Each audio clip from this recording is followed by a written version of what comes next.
আসসালামু আলাইকুম, কেমন আছেন সকলে? আলহামদুলিল্লাহ, আমিও ভালো আছি আপনাদের দোয়ায়।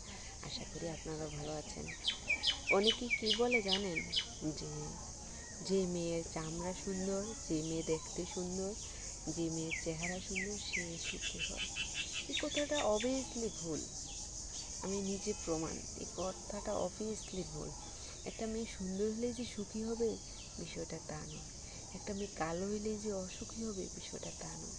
কারণ এমনও রেকর্ড আছে যে কালো বিশ্রী দেখতে আল্লাহর বান্দা নিন্দান ভালো না, তারা এত সুখী আছে, স্বামীর এত ভালোবাসা পাচ্ছে বলার বাইরে। কিন্তু এমনও রেকর্ড আছে দেখতে সুন্দর সুদর্শন, বাট স্বামীর ভালোবাসা পায় না। স্বামী সুন্দর বউ রেখা পরকিয়া করে, পরকীয়া প্রেমে লিপ্ত হয়, দ্বিতীয় বিয়ে করে, খারাপ কাজ করে, জিনা করে, বউকে মারধর করে, অত্যাচার করে। বউ সুখী না, সুখ পায় না। তো সুন্দর হয়ে তো সে সুখ পাইল না। কেন পায় না জানেন? তার তকদির, কপাল। যদি আপনার কপালে আপনি সুখ না থাকে, তাহলে কীভাবে সুখী হবেন বলেন? এই জন্য আমাদের আল্লাহ তাআলা যখন আমাদের কপালে কিছু লেখা রাখে, সেটা ফলবেই। এই জন্য আমরা যে কোনো সুন্দর মেয়ে দেখলে নেগেটিভ ইঙ্গিতে কথা বলবো না। সুন্দর মেয়ে হলেই যে সে মেয়ের কপালটা খারাপ হওয়ার পেছনে মেয়ের হাত থাকে, সেটা কখনই ভাববো না।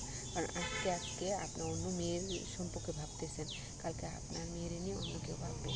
আপনার মেয়েকে নিয়ে যদি কেউ কথা বলে, আপনার যেমন কষ্ট লাগবে, সেম অন্য কারো মেয়ে নিয়ে কথা বললে তার কাছে তেমন কষ্ট লাগবে।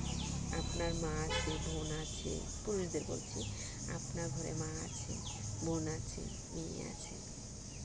আপনার পাশের রুমে যে শোয় সে আপনার মা।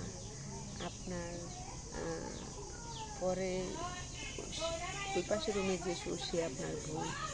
আপনার বেডের পাশে যে শোয় আপনার স্ত্রী, আপনার বুকে যে শোয় আপনার কন্যা। তাইলে এরকম তো সেম অন্য কারো সেই কন্যা সন্তান আছে, বোন আছে, মা আছে, স্ত্রী আছে। আজকে আপনি অন্যের স্ত্রী নিয়ে, মাকে নিয়ে, কন্যাকে নিয়ে নেগেটিভ ইঙ্গিতে কথা বলেন, কালকে আপনারটারে নিয়ে যে কথা বলবেন না, তার কি গ্যারান্টি আছে? এজন্য কাউকে নেগেটিভ ইঙ্গিতে কথা বলবো না। আমরা পজিটিভ বলার চেষ্টা করব।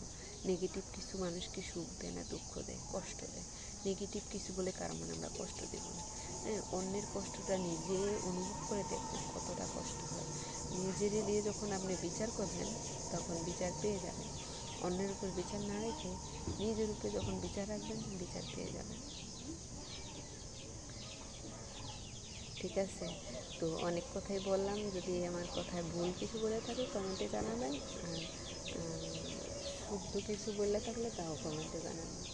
হ্যাঁ, ভালো থাকবেন। আল্লাহ হাফেজ।